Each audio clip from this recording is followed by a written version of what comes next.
शर्मा हमारी आस्था में आपका स्वागत करती हूँ। बृहस्पतिवार के दिन बृहस्पति देव की पूजा होती है। बृहस्पति देव को बुद्धि और शिक्षा का देवता माना जाता है। गुरुवार के दिन बृहस्पति देव की पूजा करने से बुद्धि, विद्या, धन, संतान, वैभव तथा अन्य मनोवांछित फल प्राप्त होते हैं। यह व्रत अत्यंत फलदायी है। बृहस्पतिवार व्रत करने से बृहस्पति देवता प्रसन्न होते हैं। बृहस्पतिवार व्रत कथा। एक समय की बात है, एक नगर में एक व्यापारी रहता था। वह जहाजों में धन लदवाकर दूसरे देशों में भेजा करता था। वह जिस प्रकार धन कमाता था उसी प्रकार धन दान भी किया करता था, परंतु उसकी पत्नी अत्यंत कंजूस थी। वह किसी को एक दमड़ी भी दान में नहीं देती थी। एक बार जब सेठ किसी दूसरे देश गया हुआ था, तब बृहस्पति देव साधु के वेश में व्यापारी के घर आए और व्यापारी की पत्नी से भिक्षा मांगी। व्यापारी की पत्नी बृहस्पति देव से बोली, हे साधु महाराज, मैं इस दान पुण्य से तंग आ गई हूँ। आप कोई ऐसा उपाय मुझे बताएं जिससे मेरा सारा धन नष्ट हो जाए, मैं आराम से रह सकूं। बृहस्पति देव ने कहा, हे देवी, तुम बड़ी विचित्र हो। संतान, धन, संपत्ति तो सभी चाहते हैं। यदि अधिक धन है तो उसे दान पुण्य में लगाओ, भूखों को भोजन दो, कुंवारी कन्याओं का विवाह करवाओ, प्यासों के लिए प्याऊ बनवाओ, विद्यालय और बाग बगीचों का निर्माण करवाओ। ऐसी कार्य करने से तुम्हारा यश लोक और परलोक में फैलेगा। परंतु साधु की इन बातों का व्यापारी की पत्नी पर कोई प्रभाव नहीं पड़ा। उसने कहा, मुझे ऐसे धन की कोई आवश्यकता नहीं जिसे मैं दूसरों को लुटाती रहूं। तब बृहस्पति देव बोले, यदि तुम्हारी ऐसी ही इच्छा है तो तुम एक काम करना, अपने घर को 7 बृहस्पतिवार गोबर से लीपना, अपने केशों को धोना और घर के मर्दों से हजामत बनवाने के लिए कहना, भोजन बनाकर चूल्हे के पीछे रखना। ऐसा करने से तुम्हारा सारा धन नष्ट हो जाएगा। तब व्यापारी की पत्नी ने ऐसा ही किया।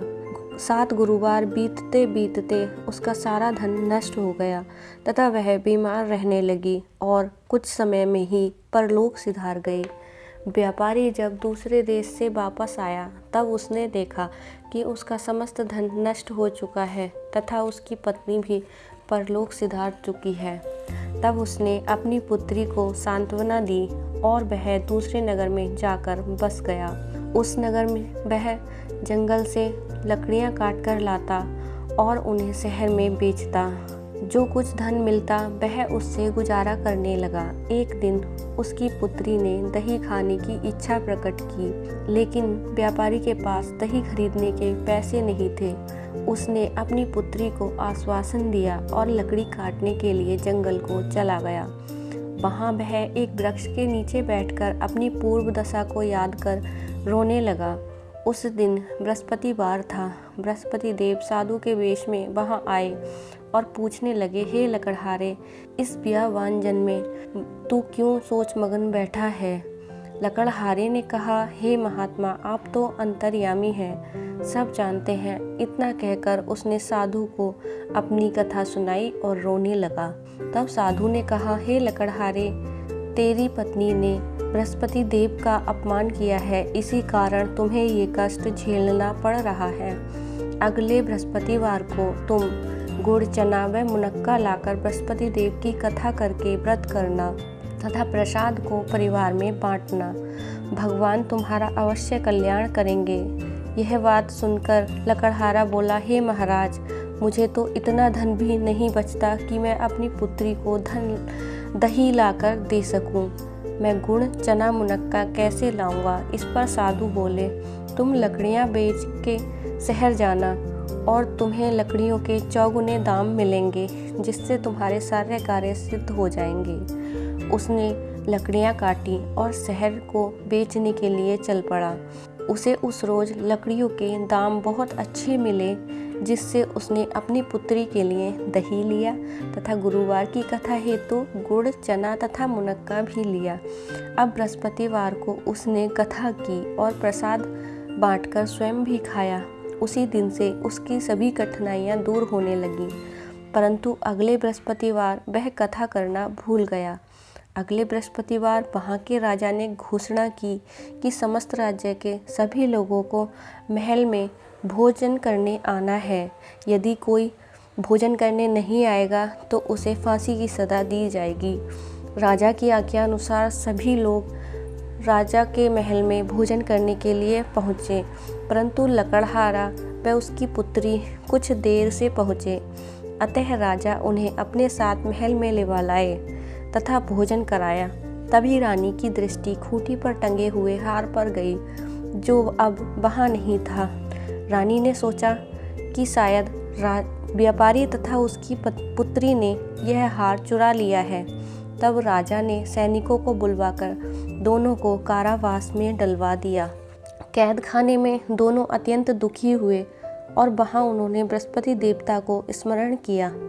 तब बृहस्पति देव प्रकट हुए और उनसे कहा कि तुमसे भूल हुई है, तुमने बृहस्पतिवार की कथा नहीं कही थी, और सलाह दी कि अगले बृहस्पतिवार तुम्हें कैद खाने के आगे 2 पैसे दरवाजे पर पड़े मिलेंगे, जिससे तुम गुड़ चना मुनक्का मंगवाकर बृहस्पति देव की कथा करना। तुम्हारे सब दुख दूर हो जाएंगे। बृहस्पतिवार के दिन कैद खाने के द्वार पर उन्हें 2 पैसे पड़े मिले। बाहर सड़क पर एक स्त्री जा रही थी। व्यापारी ने उस स्त्री को बुलाकर कहा, बहन, मुझे बृहस्पतिवार की कथा करनी है, तुम मुझे गुड़ चना मुनक्का ला दो।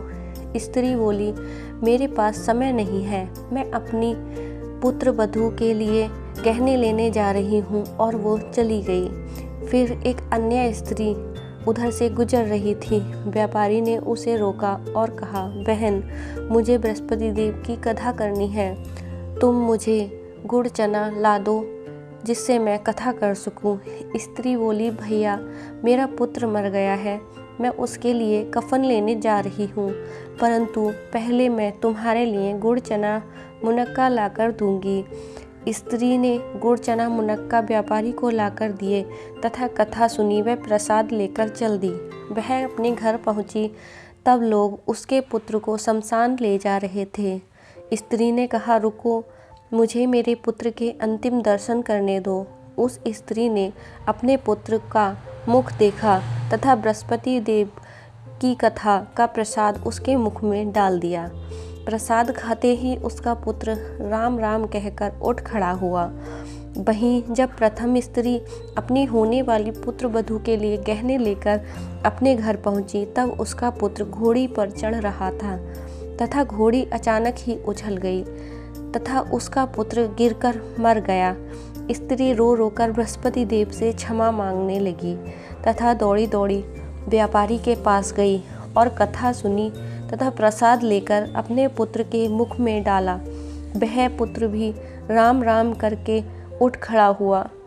उसी रात बृहस्पति देवता राजा के स्वप्न में आए और बोले, हे राजा, उठ, तूने जिस व्यापारी को और उसकी पुत्री को कारावास में डाल रखा है वह निर्दोष है। तेरी रानी का हार उसी खूंटी पर टंगा है, उन्हें छोड़ दे, अन्यथा मैं तेरा सारा राजपाट नष्ट कर दूंगा। राजा सुबह को उठा तथा खूंटी पर टंगा हार देखा।